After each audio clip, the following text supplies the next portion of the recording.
Where are you from? I'm from the Australian Broadcasting Corporation, Four Corners program. Well, the Australians, you're hurting Australia, right? In my opinion, you are hurting Australia very much right now. I don't think it should be up to Donald Trump just to start dictating to others. I mean, I know he thinks he's the king of America, but he's certainly not the king of the world. Journalists have got a job to do, and as far as I can tell, that journalist was just doing his job in Washington, D.C. I don't second guess the decisions taken by the questions asked by journalists, whether it's in DC or elsewhere. I respect the independence of the ABC. Well, after Donald Trump locked horns with ABC's John Lyons, an Australian reporter claiming that he was hurting Australia by daring to ask Trump about his business dealings, well, Australian leaders have rallied behind the reporter, a sign of hope in dark times that free press and political accountability still have some powerful defenders. When it comes to the ABC, I respect the ABC and I respect its independence. And that extends to not second-guessing the questions asked legitimately by journalists at press conferences. Journalists have got a job to do, and as far as I can tell, that journalist was just doing his job in Washington, D.C. I don't second-guess the decisions taken by the questions asked by journalists, whether it's in DC or elsewhere. I respect the independence of the ABC. While speaking to reporters on the White House lawn, Lyons had asked Trump how much wealthier he'd become since being re-elected, which countless reports have suggested a lot wealthier, and whether it's appropriate for a sitting president to conduct significant business while in office. Well, Trump responded by saying his children now run his businesses, deflecting about past deals, then just asked Lyons where he was from. Some conservatives generally regarded to be the wealthiest man who's ever occupied the White House. I hope so. How much wealthier are you now than when you returned to the White House? Well, I don't know. The deals I made, for the most part, other than what my kids are doing, they're running my business. But most of the deals that I've made were made before. And that's what I've done for a life. I built buildings like I'm building a building here. You know where I'm building? Do you know what? Do you see that area? Yeah. That is going to be the greatest ballroom anywhere in the world. And for 150, so it gives me pleasure to do it for the country. And I'm paying for it. I'm paying for it. The country's not, and that's an expensive ballroom. But is it appropriate? I think it'll cost $250 million, and it will be, I think, the finest ballroom. So for 150 years, John, you know this? They've wanted a ballroom. Yeah. And now they're going to finally have it. It's going to knock your socks off. But is it appropriate, President Trump, that a president in office should be engaged in so much business activity? Well, I'm really not. My kids are running the business. But you are also... You know what the activity... Where are you from? I'm from the Australian Broadcasting Corporation, Four Corners program. Well, the Australians, you're hurting Australia, right? In my opinion, you are hurting Australia very much right now. And they want to get along with me. Your leader is coming over to see me very soon. I'm going to tell him about you. You set a very bad tone. Well, go ahead, President John. Trump, when the UAE does a deal like you that, can set a nicer when the UAE does a deal, what does it want in return? Quiet. Mr. President. Now, Lyons has since responded and defended his questions as, quote, perfectly normal, based on research, and not asked in an abusive fashion. He rejected Trump's claims that his questions could jeopardize US-Australia relations, calling it, quote, an absurd suggestion. Suggestion there too that it might damage relations between the US and Australia, which I think is an absurd notion, that 2 or 3 questions, legitimate questions, to the most powerful person in the world. If our job as journalists is to hold truth to power, then surely asking legitimate questions politely to the President of the United States should be acceptable. But in this day and age in America now, it's not. And we can see even yesterday Donald Trump announced he's suing the New York Times to the tune of $15 billion. So I think all this feeds into President Trump's sort of war on the media. Yeah, we're going to keep asking the questions, aren't we, John? Just before I let you go, you're outside the gates of the White House at the moment. Are you welcome back inside?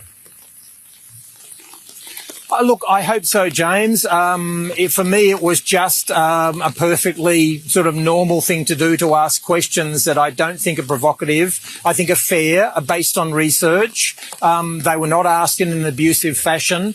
And if we've reached the point where asking those sort of questions prevents you from going into the White House, then I think it's a very dark day. I don't think we've yet reached that point, though. And absurd it was, by the way, at least according to politicians in Australia who quickly responded. Treasurer Jim Chalmers praised Lyons, stating that journalists have a job to ask tough questions and that ABC's independence should be respected. Green Senator Sarah Hanson-Young called Trump's behaviour, quote, bullying, and urged the Prime Minister to stand up for Australian journalists when he comes to the United States. Well, I do think Australia's got to set our own parameters and our own budgets. And frankly, Donald Trump is not our president. Australia needs to set its course. And when it comes to defence, one of the things that is clearly lacking is more independence in our policy and foreign policy direction from Australia.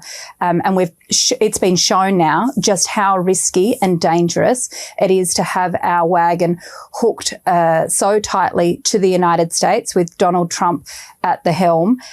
We need to be rethinking things like AUKUS. I mean, if we weren't spending $370 billion of taxpayers' money on AUKUS, we could be spending that on actually keeping Australians safe in other ways, including the biggest threat to national security, which of course is climate change. So we do need a rethink, and I don't think it should be up to Donald Trump just to start dictating to others. I mean, I know he thinks he's the king of America, but he's certainly not the king of the world. And this moment isn't just about whether a question was nice enough or not. It's about how democracy treats truth-seeking. When leaders threaten retribution simply for being asked tough questions, it undermines the concept of accountability and sets a terrible precedent. And what do you make Pam Bondi saying she's going to go after hate speech? Is that, I mean, a lot of your allies say hate speech is free speech. She'll probably go after people like you because you treat me so unfairly. It's hate. You have a lot of hate in your heart. Maybe they'll come after ABC. Well, ABC paid me $16 million recently for a form of hate speech, right? Your company paid me $16 million for a form of hate speech. So maybe they'll have to go after you. Look, we want everything to be fair. It hasn't been fair. And the radical left has done tremendous damage to the country. But we're fixing it. We have right now the hottest country anywhere in the world. And remember, 1 year ago, our country was dead. And now Washington, D.C. is fixed, and I fix it. The mayor was fine. The mayor was just fine, okay? The mayor had the sick city for many years. He's been mayor for many years. The one that fixed it was me and my people, and it is so safe. You should take your beautiful wife tonight and have dinner down there. You won't be shot. You won't be accosted. You won't even be looked at incorrectly by anybody. Washington, D.C. is safe. Now we're going to Memphis, where it's pretty rough, to put it mildly. And then we're going to have to go. A friend of mine who is suggesting that a journalist could jeopardize state-level talks simply for doing their job is just so absurd. It should be condemned, but of course it won't be, not by Republicans anyway, as they are afraid they might go hungry if the scraps dry up. We need to create more opportunities for peaceful and respectful dialogue, respecting each other's fundamental rights as Americans. Censorship, using the long arm of government to silence people, to silence businesses and nonprofits and restrict their right to free speech, well, that will not solve this problem. Prosecuting constitutionally protected speech will only further erode our freedoms and deepen the mistrust. That is un-American. There is a better way. There is a better way. And that better way is the Pennsylvania way. But for those in the media, these moments, they're tests whether the press stands down or stands up. And Australia's political class in this case is showing that they still side with those standing up. When you see Trump with Putin, as I have on a few occasions, he's like the 12-year-old boy that goes to high school and meets the captain of the football team. My hero. It is really creepy. It's really creepy. No, and that struck you at the time? Oh, absolutely. It struck everybody. It was like you could touch it. It was creepy. The creepiness was palpable. Are you trying to say they're having a bromance? No, I'm not saying. I'm just telling you what I saw. Regrettably, the Republican Party under Donald Trump, and particularly the right wing of the Republican Party, are very sympathetic to Vladimir Putin. I mean, I've been with Trump and Putin. Trump is in awe of Putin. Tyrants are often popular. You see, the key to democracy, liberal democracy, is that it empowers the majority, but it also, through the rule of law, constrains the majority.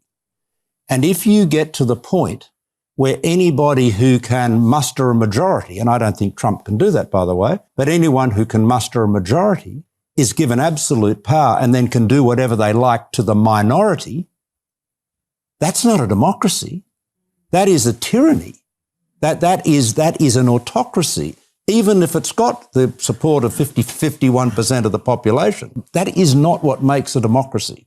A democracy, as we understand it, is one where the rule of law protects all citizens and the rule of law applies to all citizens, whether they're the president or the prime minister or an ordinary, elector. Love this video? Support independent media and unlock exclusive content, ad-free videos, and custom emojis by becoming a paid member of our YouTube channel today. You can also gift memberships to others. Let's keep growing together.